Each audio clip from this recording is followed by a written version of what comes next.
दोस्तों, डॉक्टर अंबेडकर जीवन दर्शन विजय कुमार पुजारी जी का पुस्तक है। और दोस्तों, इसमें परिच्छेद नंबर 2, माँ बाप का 14वां रतन। डॉक्टर अंबेडकर का नाम महू, इंदौर, कैंट में 14 अप्रैल 1891 को वंश परंपरा से सेना में नौकरी करने वाले महार परिवार में हुआ।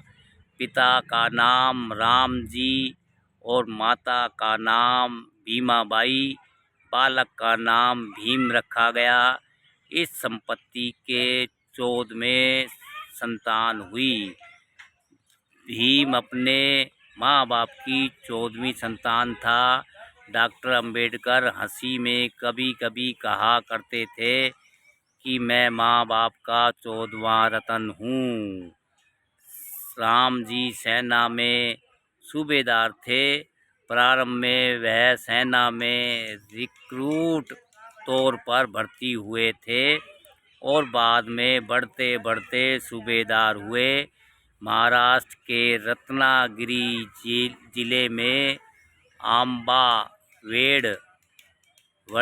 अम्बावड़े नाम का छोटा सा गांव है। राम जी के पिता मालोजीराव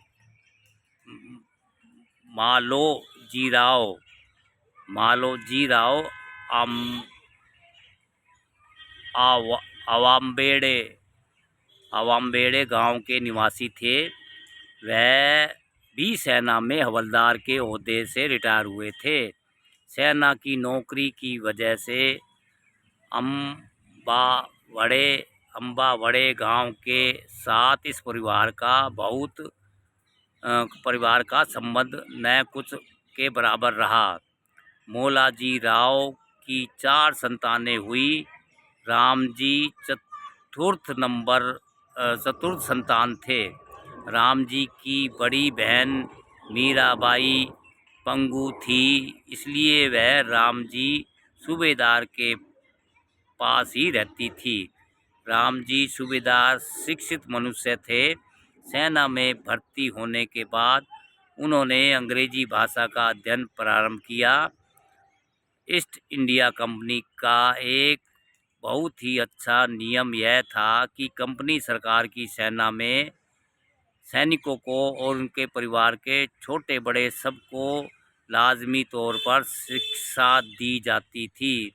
प्रत्येक पलटन के लिए स्वतंत्र स्कूल होते थे। सैनिकों के लिए योग्य शिक्षक तैयार करने के लिए पूना में एक नॉर्मल स्कूल था।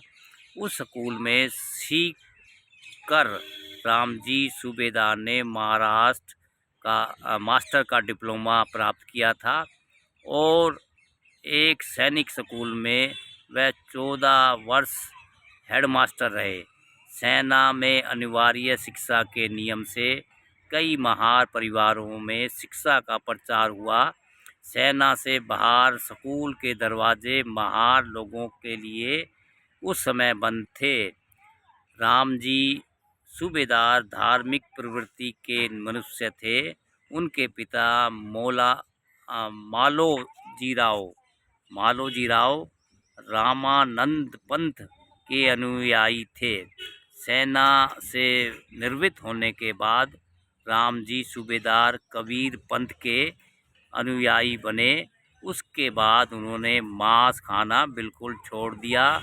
शराब से वह शुरू से ही दूर रहे।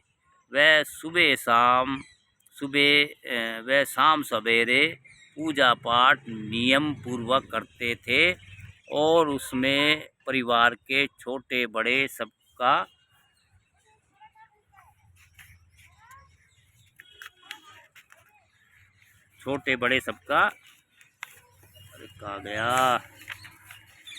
सबका शामिल होना लाजमी था।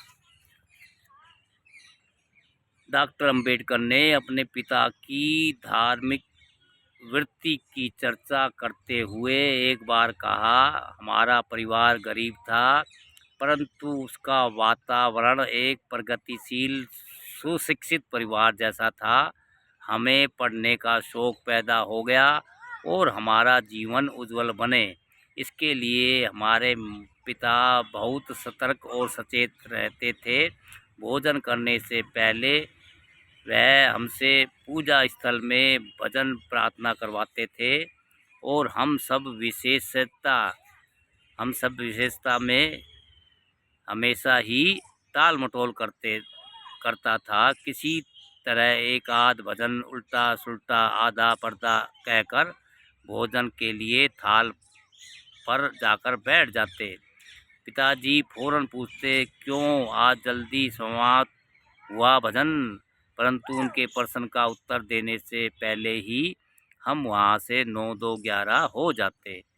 यह तो हुई सवेरे की गड़बड़ी, लेकिन सायंकाल के समय हमारे पिता हमारी एक भी नहीं चलने देते। रात्रि के 8 बजते ही मेरी 2 बहनें, बड़े भाई और मैं सबको पूजा स्थल में उपस्थित होना ही चाहिए, ऐसा उनका कड़ा नियम था।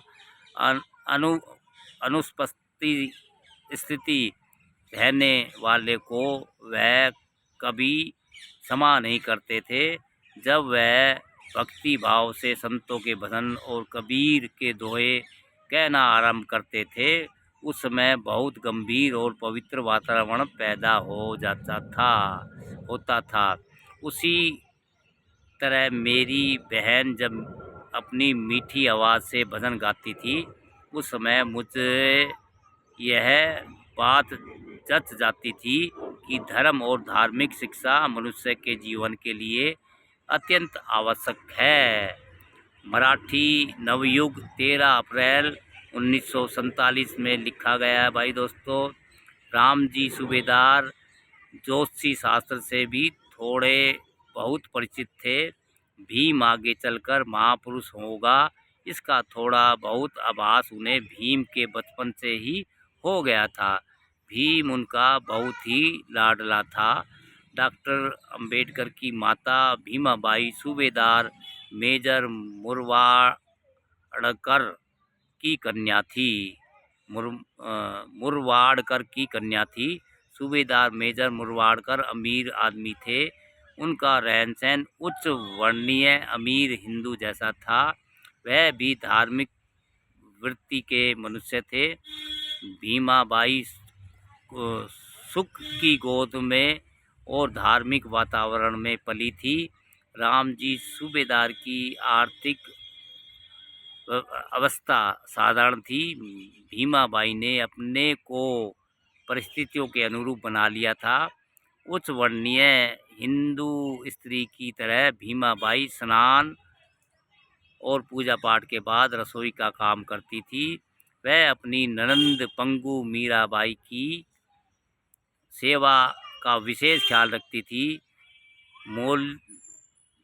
मालोजीराव की मृत्यु के बाद मीराबाई ही परिवार में सबसे बड़ी थी। वह शांत और गंभीर स्वभाव की समझदार स्त्री थी। परिवार में छोटे बड़े सभी उनकी इज्जत करते थे। भीमाबाई और मीराबाई भीम को प्यार से भीवा कहकर पुकारती थी। 25 वर्ष की नौकरी के बाद सन 1894 में रामजी सूबेदार सेना से निवृत्त हुए। उन्हें 50 रुपये मासिक पेंशन मिली। वह परिवार के साथ अम्बावड़े गांव के पास दोपाली आए, परंतु वहां का वातावरण भीमाबाई को पसंद नहीं आया। फिर उन्होंने बच्चों की पढ़ाई के ख्याल से बम्बई में जाकर रहने का निश्चय किया, परंतु बम्बई का खर्च पेंशन से पूरा नहीं हो सकता था। इसलिए उन्होंने बम्बई में नौकरी के लिए पत्र व्यवहार करना शुरू किया। बम्बई में तो नौकरी नहीं मिली, परंतु सतारा में PWD के दफ्तर में स्टोर कीपर का काम मिल गया। सन 1896 में रामजी सूबेदार परिवार के साथ दोपाली से 17 गए। उनकी 14वीं संतान में से केवल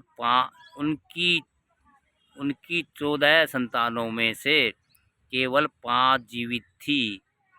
बालाराम, आनंदराव, मंजुला, तुलसी और भीम। बालाराम की शादी हो गई थी और वह नौकरी के कारण पिता से दूर रहते थे। मंजुला और तुलसी के विवाह भी हो चुके थे। दोस्तों, डॉक्टर अंबेडकर जीवन दर्शन विजय कुमार पुजारी जी का ये पुस्तक है और उससे भैया हमने वीडियो में जानकारी दी है। और अगर हमारी जानकारी अच्छी लगे तो वीडियो को लाइक, कमेंट, शेयर भी करते रहिए। दोस्तों, हौसला बढ़ाते रहिए।